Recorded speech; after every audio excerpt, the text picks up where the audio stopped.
Hello, this is Ben Leonard, and I'm giving the second part of a presentation I gave at the International Center on December 7th, 2012. I'm recording this audio, the extended version of the International Center presentation.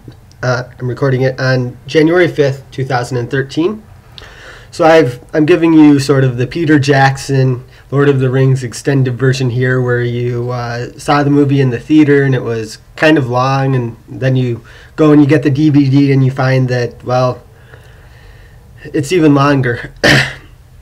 So the presentation was entitled 5 Things I Learned in Colombia, and the 5 things I discussed were that the geography is very important, life in Colombia is improving, and I covered those in another part 1 of this presentation, which you can see I've got linked to below. And the next 3 things, which hopefully I will get in this, finish in this talk here in hopefully an hour or less, will be commonalities and differences amongst Colombians, food and eating habits, their importance and how they affect most of life. Then historical differences within the New World is the third. The New World being the Americas, which were settled by the Europeans, and subsequently people from all over the world, Europe, Africa, Asia, the Middle East, or whatever, have joined the Europeans. So,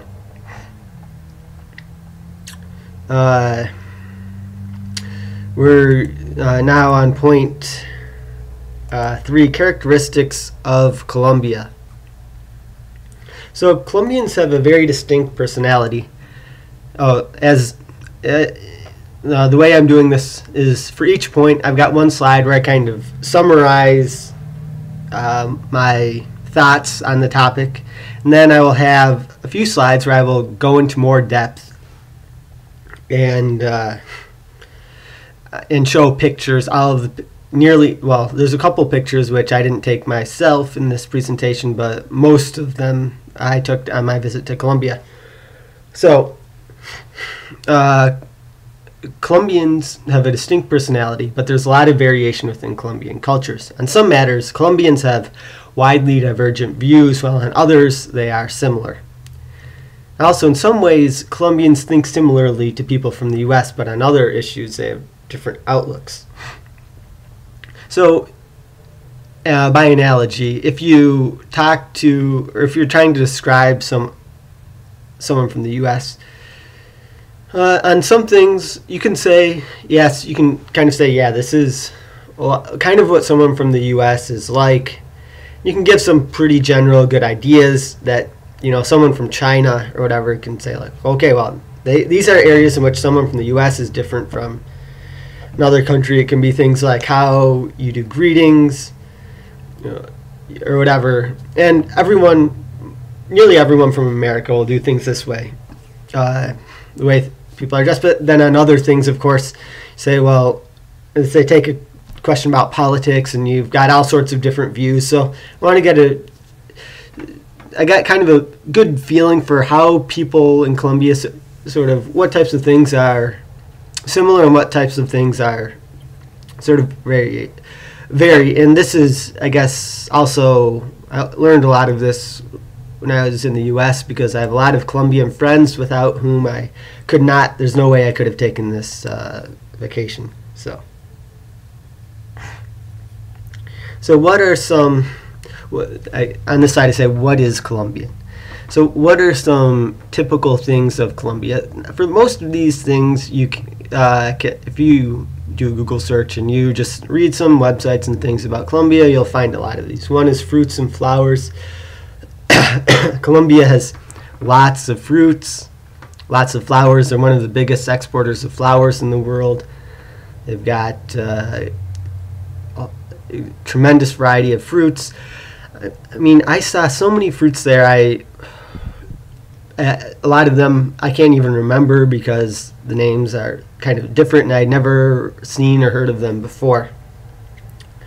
So here on the left, you see a picture of some flower vendors in Bogota. It's kind of like a farmer's market, only it just sells flowers.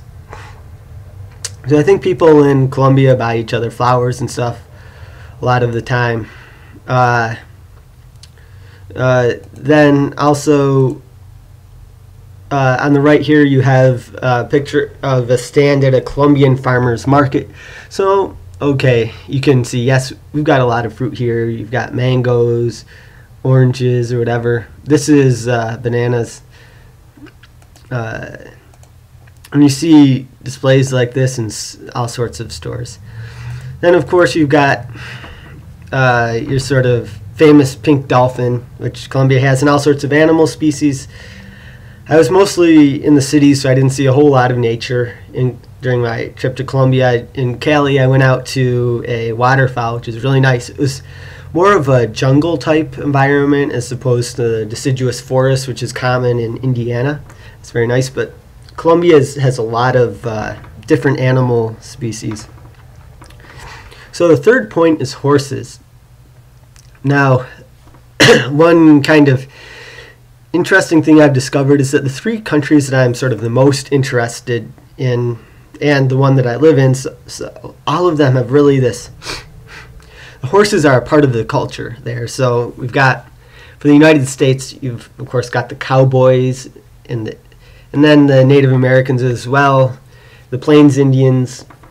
The cowboy is the archetype American hero. You notice that so many American presidents try to line themselves up as a cowboy. You saw George Bush on his farm wearing his 10-gallon hat, cutting brush. You know, George Bush cultivated the cowboy image. So did Ronald Reagan. So did, I believe, Jimmy Carter. You know, so then you've got Russia, where you've got the Cossacks. Although, from what I've read about them, actually, they didn't really use horses that much because the people they fought, the Poles and the Ottomans, both of those groups used horses a lot, but the Cossacks didn't as much. But they are kind of thought of as being horsemen in a way, and they, as a part of the Empire of Russia, they made up the cavalry there. And then Turkey, the Turks were a tribe out on the steppes, a horse tribe, and they came in and they conquered the Byzantines. So that's some of the other horse history. But then when you get to Colombia, you also find a lot of horses that are very important. So there's two aspects of horses. One is being used in everyday life, and the other is a part of, I guess you would say, the festive culture. So in terms of everyday life, I didn't get any pictures of it, but I did see several times where there was a horse on the street. The poor people use horses still for doing work, pulling carts around and stuff. So horses are still a part of everyday work in some aspects of Colombia, for some parts of Colombia. And then also the as a part of the Colombian lore, I guess, the llaneros are cowboys. They're similar to the, I forget the name, but Argentina is famous for having a type of cowboy as well. But the cowboys, the llaneros in Colombia, were near the Venezuelan border, and they've got grasslands. So I was just in the mountainous region of Colombia, but Colombia has sort of a coastal region. They've got grasslands. They've got rainforest. They got then both the Pacific and the Caribbean coasts. But the llaneros are a big part of, or maybe not a big part, but a significant part of Colombian history. Also, I went to the Feria de las Colonias, which roughly translates into the colonial fair in Bogota. They had this a very long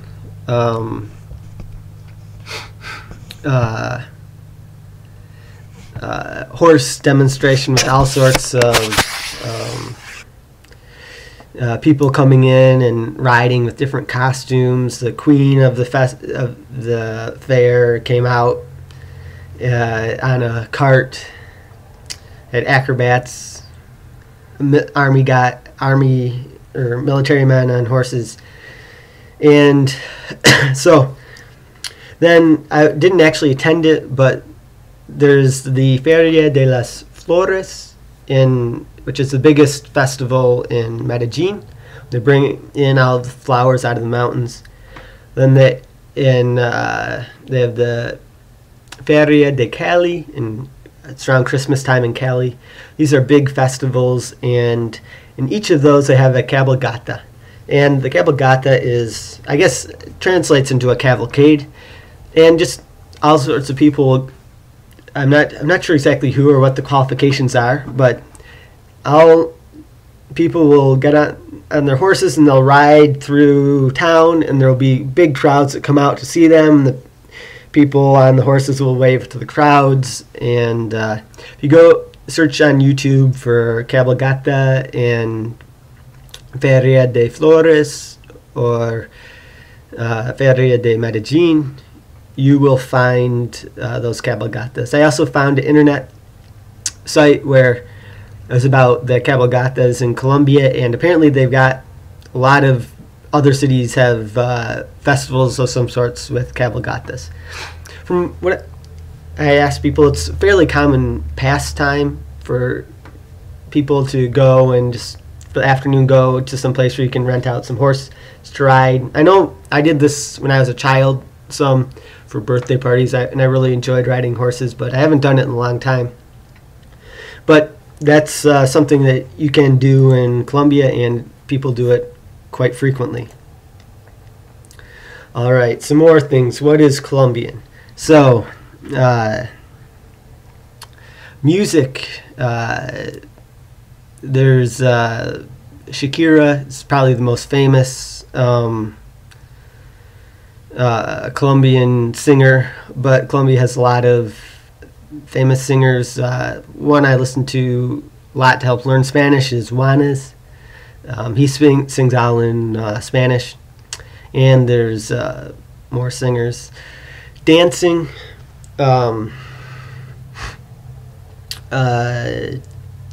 Cali is the world capital of salsa.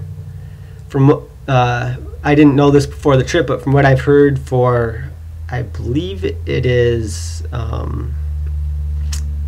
tango. Medellin is one of the major sort of major places in the world for tango. So for both music and dancing, Colombia is really big. And it's not just that Colombia has some good dancers, which they do, but it's that everyone does it. So I went to a house party in Bogota, and I took a picture there. So before coming to Colombia, what people said was, people from my lab they invited me to a party, and so I went, and I mean, it wasn't really a party. All you had was people sat around and talked, and that's not a party. So for a Colombian party, you need to have three things. One, you need to have food. Two, you need to have alcohol. And three, you need to have dancing. So in America, or the United States, that's actually another thing. So Colombia is in America too. So if you're talking to someone from Europe, you'd say like Americans, but Colombians are Americans too. So it's kind of a difficult thing to say. What do you call someone from the United States in Spanish?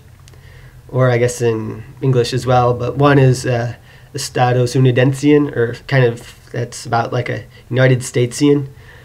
Or a gringo, but that, I guess some people don't like that, whatever. But so at the Colombian parties, everyone dances, and so I went to the party, and there's a dance. I did some dancing too. I was not the best dancer there by any means, but it was fun.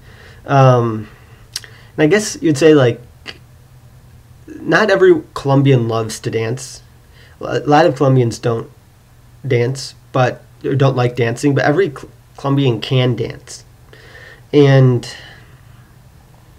so, and they just, I guess one other person I was talking about, American, I was talking to about this, is just saying, they kind of feel it in their blood, and they can feel the music in their bones, so to speak, and just move to it. Whereas for me, it's very difficult. But so dancing is done more frequently, and the people are quite good at it in Colombia. Then art. Cali has a lot of art as well. In Bogota, they've got a lot of museums with art. So one thing was in Cali, one art thing they have there is, it's called Los Gatos. So that means the cats, and Los is the plural form of the, which includes male and females. And so the statue is, you've got one sort of big male cat, and he's an artist, musician, or an artist. And then you've got a whole bunch of other female cats, and those are, I guess, his groupies or whatever. And so we saw those, and then there were a few missing, and one of them showed up in downtown. We found in downtown Cali, so we took a picture of that there.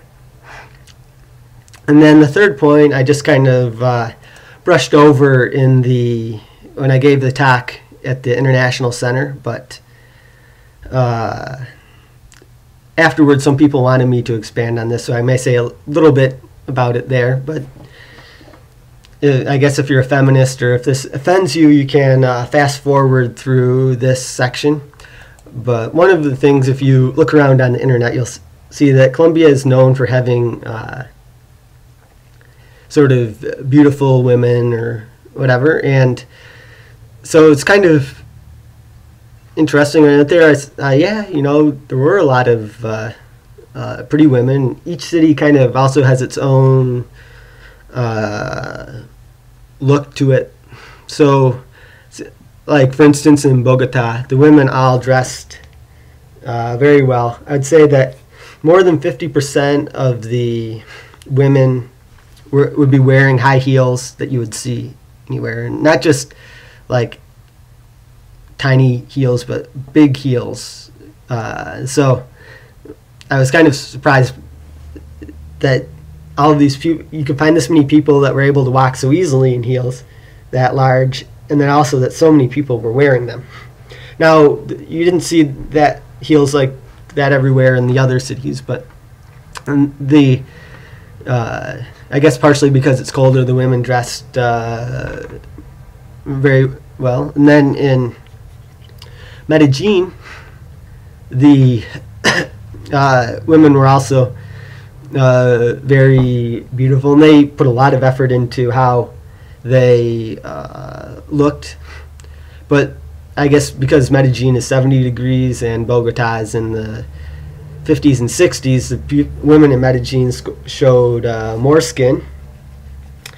And then in Cali, it's a lot hotter. So I guess, well, in Medellin or Bogota, if you see someone with short pants, they're a gringo. It's just something you don't do, wearing short pants around. It's I'm not sure. Maybe it's a little bit like a guy walking around with his shirt off in the U.S. Well, I guess it's technically not legal, and maybe if it's really hot, someone would do it, but it's just kind of in poor taste, and it's below the level of dress that's expected. But then in Cali, because it's hotter, women didn't dress up quite as well. Then the women in Cali were very curvy, and then in Medellin they were all pretty thin. One thing that you noticed as well is that in Medellin and Cali, women's hair was so long. And so you'd say short hair would be sort of down on your shoulders, sort of touching your shoulders, or like just sort of resting on your shoulders. And then average hair would come sort of midway down your back. And then long hair, to be considered long hair, it would have to like be pretty much touching your butt. In terms of what we would say is short hair in the short hair in the United States, in terms of women under, say, 40, I guess in Bogota, I don't think I saw more than a couple during the 4 days I was there, and I was kind of shocked by that.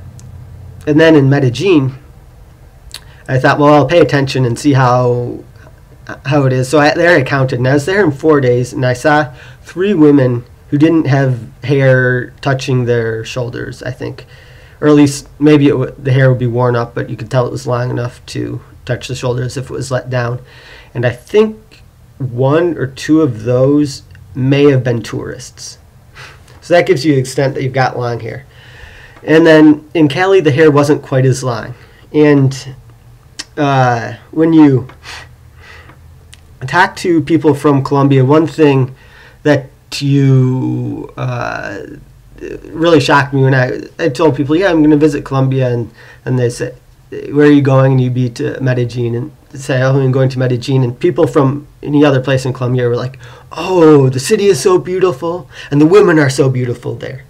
And I was kind of shocked, because I would expect, someone from Bogota or Cali to be like, oh, Cali or Bogota or wherever whatever town I'm from, the women are the most beautiful. But they were all saying, oh, in Medellin, the women are the most beautiful. And, well, I guess you'd say, how I would estimate is when you're walking around Medellin, I'd say it's about like when you're walking around like Purdue's campus, in terms of the frequency of seeing like attractive women. So it's not like every single woman is like attractive or whatever.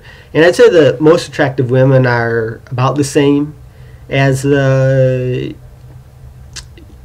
the U.S., but it's more that the average is higher.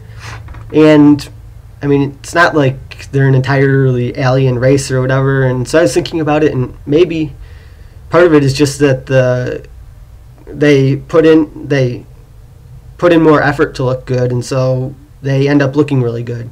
I guess that's my best thought about why it is. Maybe some of it's genetics as well. So in the left-hand corner, you can see here's a picture I just took actually might have been a city right outside of Medellin. So here I took the picture because there's a lot of people sort of close in, and they're mostly women. So it's not that these women, I'd say this is a pretty average cross-section of what maybe women under 40 in Medellin look like. It's paisas, that's what they call people from Medellin in that area. Or I think all of Antioquia, the department it's in. So that gives you kind of an idea of what it's like. So now moving on to what the differing opinions. We have differences of opinions in the United States as well on different things. So what are some things that people disagree about in Colombia? Now, of course, I don't know enough about these topics to really go into too much depth, but I'll give you an overview of what I know about it. So one is the conservadores and the liberales. They're kind of, say, the liberals and conservatives of the U.S., the two sides of the political spectrum, although I guess not everyone aligns with those positions the way they used to. And the pictures you see there are Simon Bolivar and Francisco de Paula Santander. So Bolivar is the man that led the fight for independence of Colombia. You'll see a statue of him in the center of just about every city in Colombia. And Santander was and Bolivar was also the first president. Now Santander was the first vice president, and he also is a general under Bolivar in that war. And so Bolivar is kind of, you'd say, the father of the liberales, and Santander is the father of the conservadores. And there's two departments which are the equivalent of states in Colombia named after Santander. Now, the conservadores and liberales differ about a lot of things, and they kind of have their differences expressed on maybe a couple of things. One is like public, I won't say that they're lined up with certain things, I'm not too sure, but okay. So another thing that people differ in opinion is about Che Guevara. So one of the first person at Purdue that I met from Colombia, I had him over for a dinner, and he was showing me how to make some Colombian food. It was arroz con pollo, or chicken and rice. And so another of my friends stopped by, and I was like, oh yeah, Jose, he's from Colombia. And the other guy's like, oh yeah, I've heard of Che Guevara, I read the book. And my Colombian friend just got so angry about this, and the guy was like, oh well, I was just trying to, my non-Colombian friend's like, oh, I'm just trying to make some friends, something I know about Colombia. And this Jose said, well, Che has killed so many people, and it's not just a joking matter for us in Colombia, and so that gives, on one viewpoint, how hard the feelings are against Che. But in the Universidad Nacional, which is the, I guess, most famous university, maybe most famous, but also the most important public university in Colombia, they've got a big mural of Che in the university campus. And so there's a lot of people that are still fans of Che, although from what I understand, it's more they're fans they don't like exactly how he turned out and what he did exactly, but they like the ideas for which he stood, something like that. But there are, as you can see, there's people in favor and that really like him, and also people that really hate him. That's a view of difference of view in Che. Another thing is about the state of Colombia. So I've noticed this with other countries as well, about different things. But when you talk to someone, and they will say, like, sometimes they'll be like, oh, well, a Colombian will ask me, well, why are you interested in Colombia? Not in the thing of like, what happened to spark your interest, but it's almost like they're feeling, well, Colombia's got so many problems. With all of the problems that we have, why would anyone be interested in it? Now, I mean, that's, or at least that's a sense you might get a little bit talking to them. And then on the other hand, there's people with the complete opposite viewpoint. And I think this is also something that's probably a difference within individual people, because I know you kind of, about looking at my views of the United States, there's things that just get so dislike about it and gets me angry, and I say, oh, how can it be this way, and other things that I like, and if so, or whatever. But I also have a part of me that really likes the United States, and thinks that it stands for and thinks that it's a great country. So sometimes when there were a couple times when I talked to people, and I actually specifically brought up the fact that, some people seem to kind of be surprised that I was interested in Colombia or whatever because it's got problems. And they said, well, I don't think that's the case at all. I don't know anyone that would feel like that. I think Colombia is just doing great. And we've had some bad times in the past, but whatever, and kind of let's say the exact opposite. Then finally, public and private universities. So public universities, you attend them for a nominal fee, very low, and it's hard to get in them because there's take these standardized tests and you have to get a really high score to get one of the limited seats. There's also private universities that cost quite a lot, and so I guess a lot of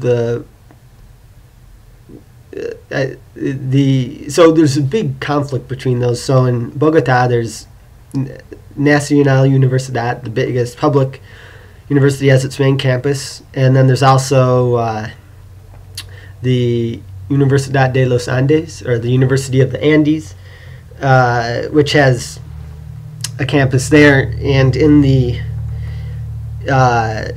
you can see from Montserrat a walkway, sort of a raised walkway going between two buildings in the University of the Andes.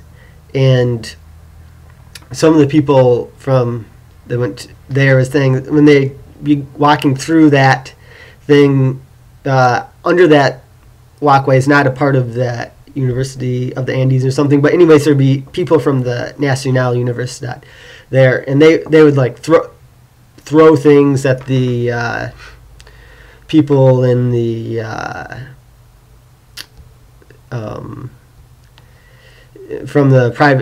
from the University of the Andes walking across. And when you talk to people from both sides, they go to either public or private. Sometimes you get really strong feelings against the other type of university. All right, going on to Colombian cuisine.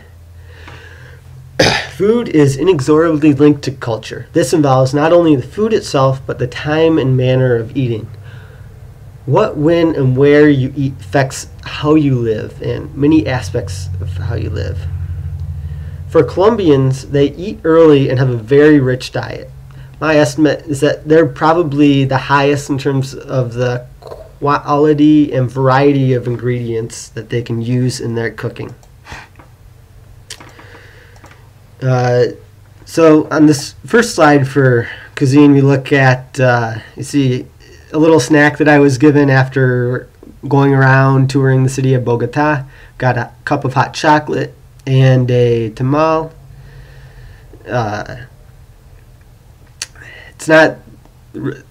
It's similar but not the same.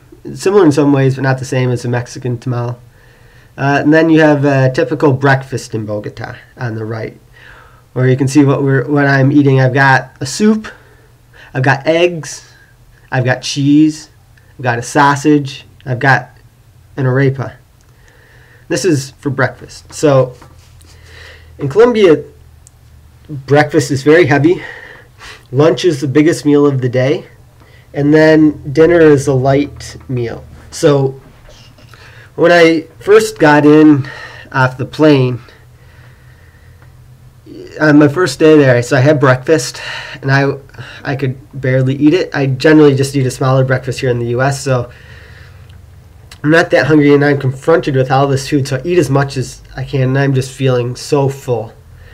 And then we kind of go through the day, and I'm starting to kind of feel like I'm not stuffed to the gills. And by about that time, then they're like, okay, it's time to eat lunch. And I get even more food.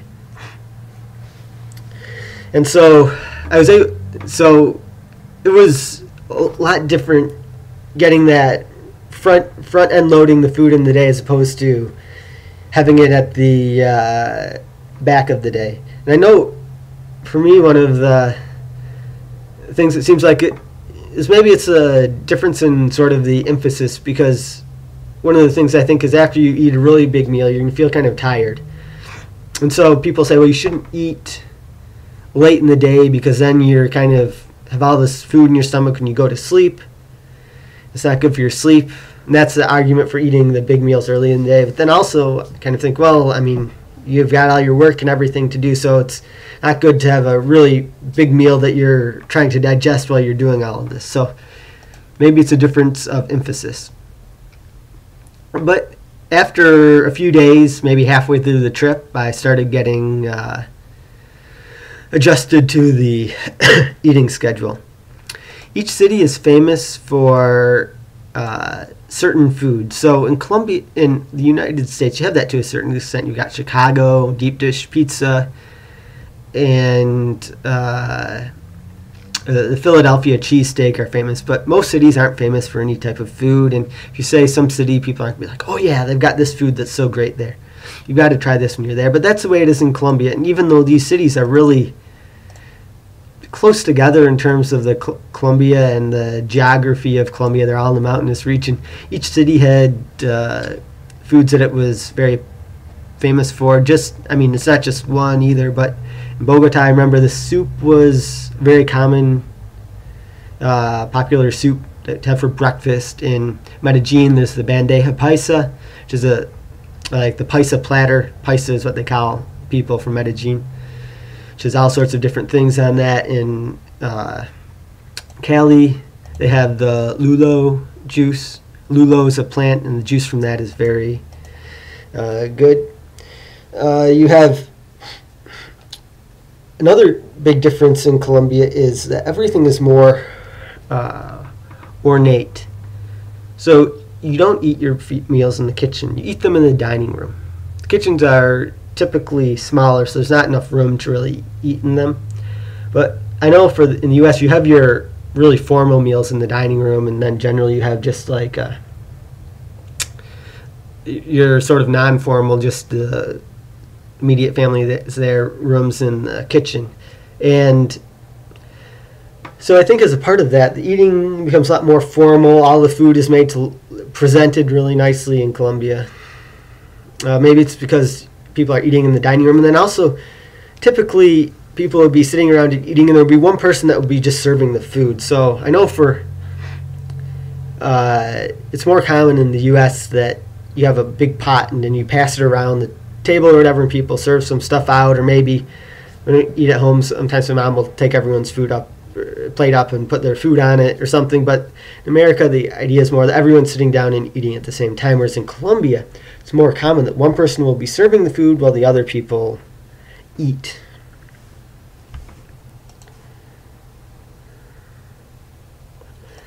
So some more thoughts on food in Colombia.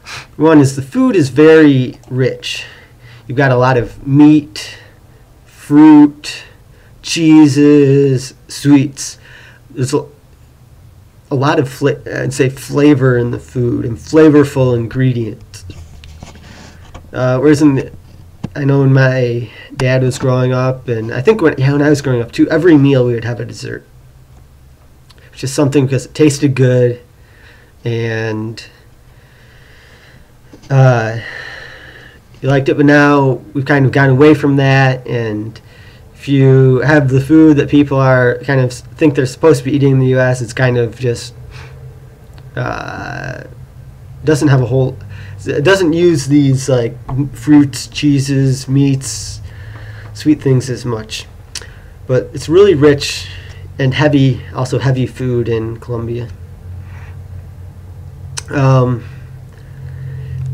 If I was going to try to give you an idea of the Colombian, maybe just try to summarize the difference in one sentence, and I think it's not just for food, but maybe culture overall in Colombia, to get you an idea, I would say it's in many ways it's similar to 1950s in the United States. Because that food I described is more what people ate in the U.S. then. I had liver there. It tastes in Cali. It tasted great. I should eat liver more. People in the U.S. used to eat liver, but they don't eat it anymore. In the first part I mentioned Weston Price before, but he had talked about liver being one of the foods that's really, really important for how becoming healthy. And then going on from that 1950s, it seems like maybe it's similar in terms of if you look at people's weight as well. So it's not the overweight, the obesity problem in Colombia that there is in the U.S. And they eat the more foods that are more close to what Americans ate when they weren't fat as well. So I think that's one more piece of evidence that the weight loss food in the U.S. just makes you fatter. What you really need to do is eat real food. Another thing is that, well, I guess it's kind of different maybe for the women in Medellin or whatever, but because but in general it seems like people, they just eat food, that food's good, so they're going to eat a lot of it, and they're not worried about their weight. They're not trying to watch their weight very much. It's just that food is healthier, so you don't get fat eating what you would generally eat. But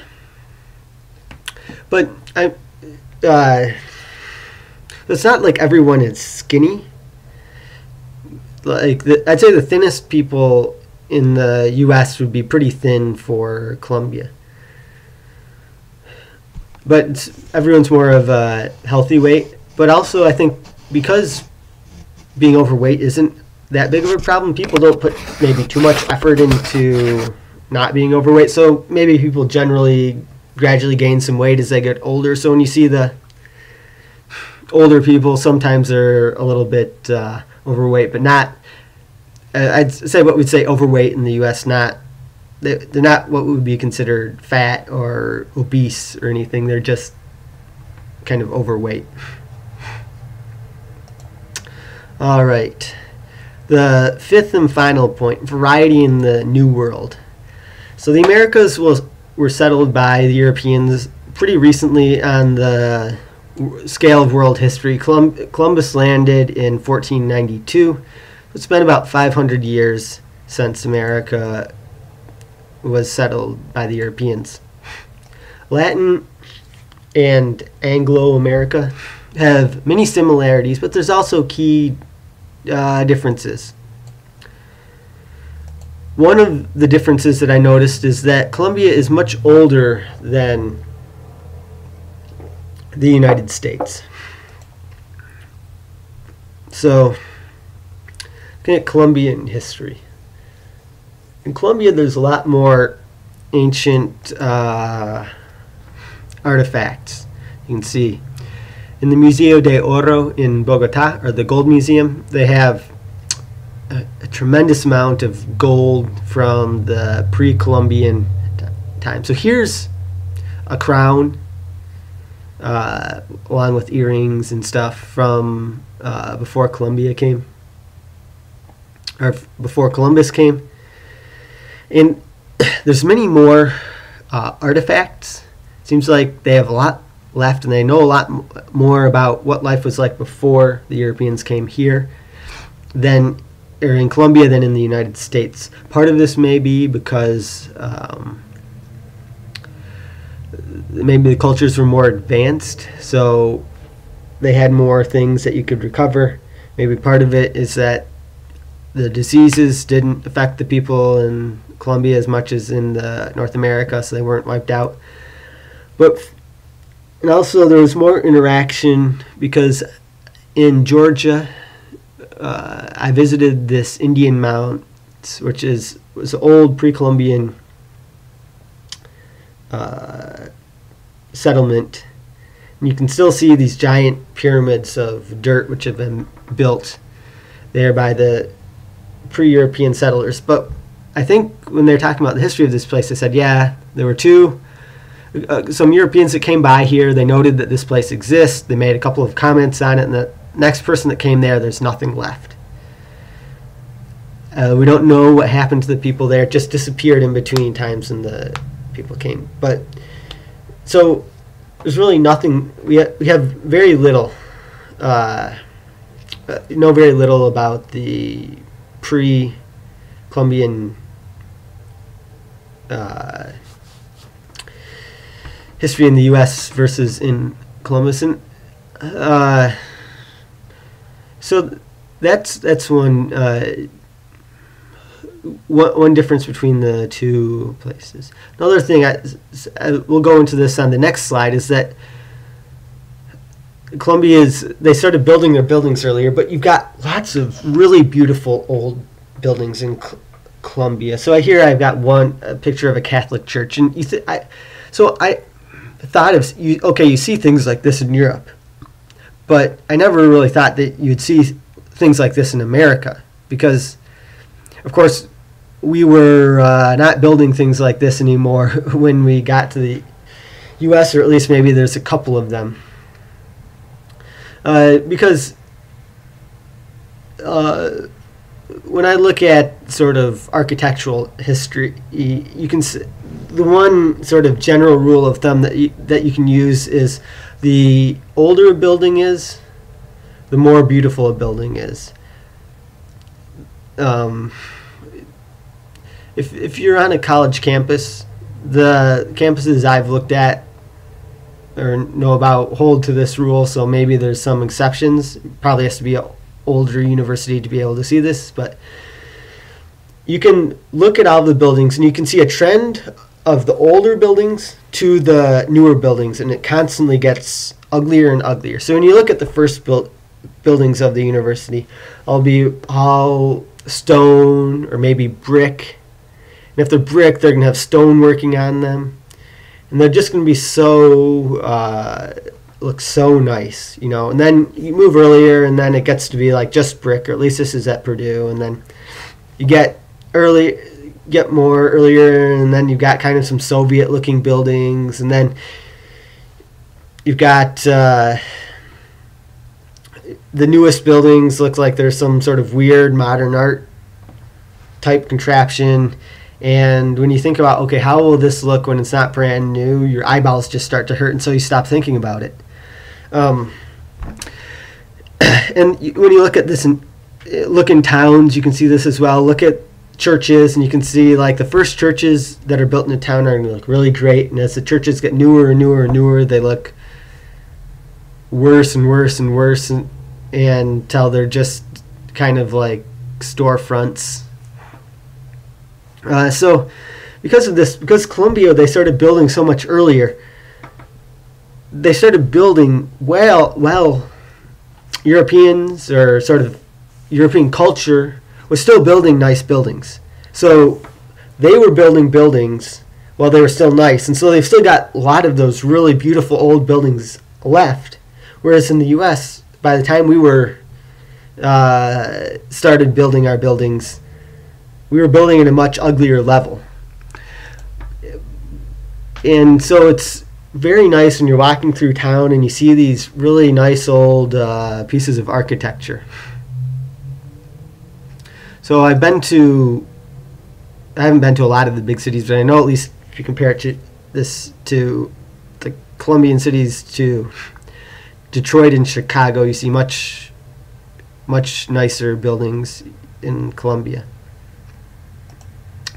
All right, so continuing on with the history. So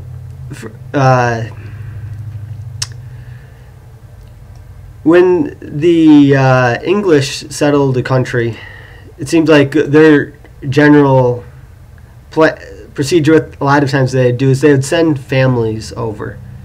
And so you'd have the natives and the Europeans would live separately in different towns. And I think from what I've read in early New England, the total fertility rate was about 10 children per woman. And so the population of the Europeans quickly swamped the population of the Indians, who were also at that time experiencing a lot of European diseases, which them. So I think, like, when you look at sort of the Native Americans today, you can go to different tribes, and they pretty much all, I mean, if you didn't know that, if they didn't tell you they were Native American, you would assume they were pure European, because it's all the European families kind of created mostly European ancestry people, whereas for the Spanish countries, settled countries, they mostly sent a bunch of single men. Now, some were sort of the fighters and administrators who married, and then others were the priests who I'm guessing didn't marry, or maybe they had some affairs or whatever.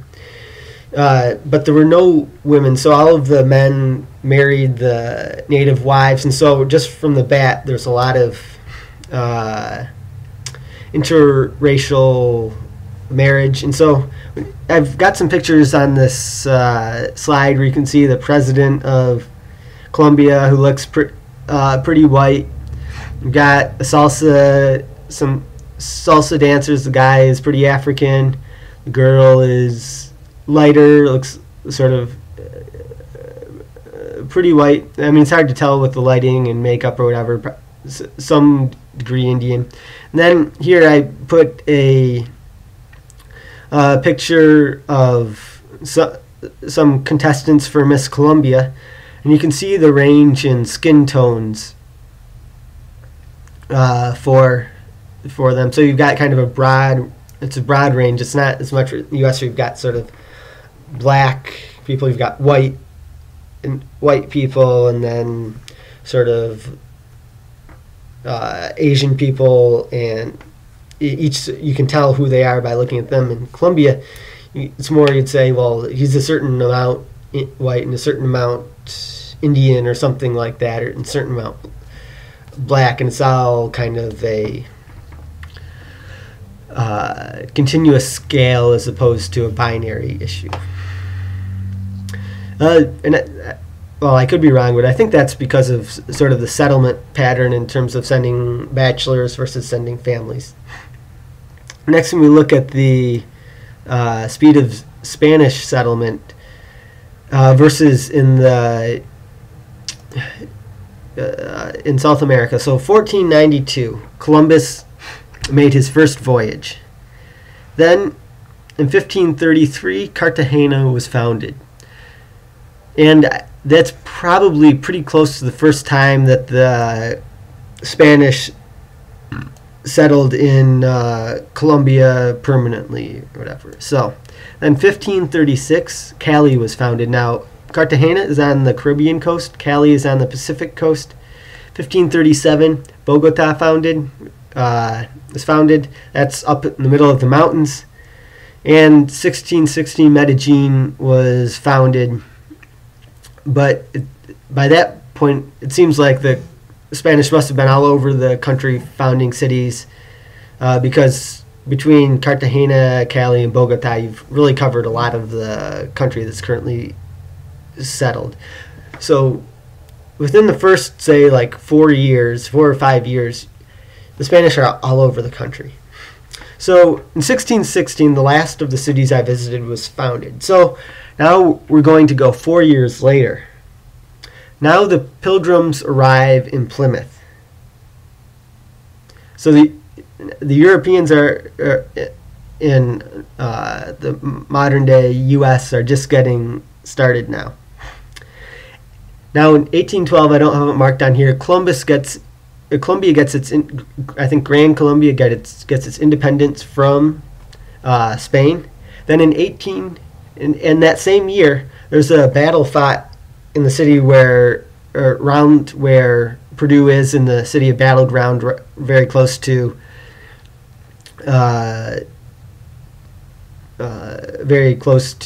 Purdue.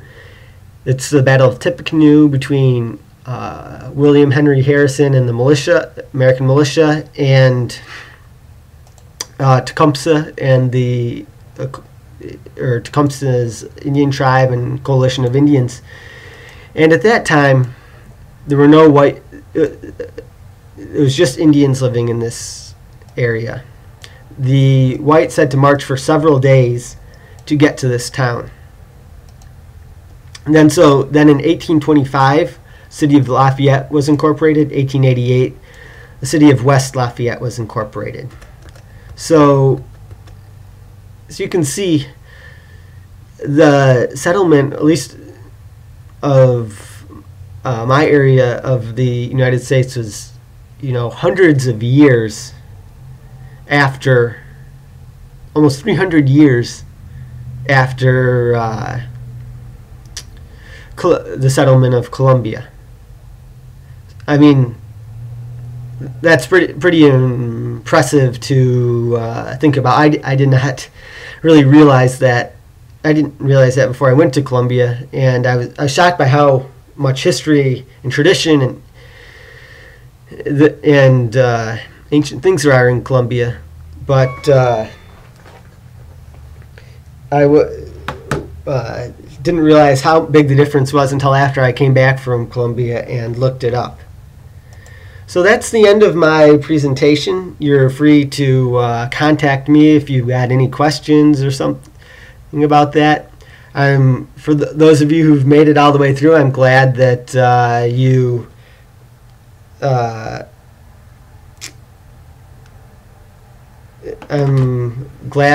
you listened. One of the greatest things about learning things is being able to tell other people. So,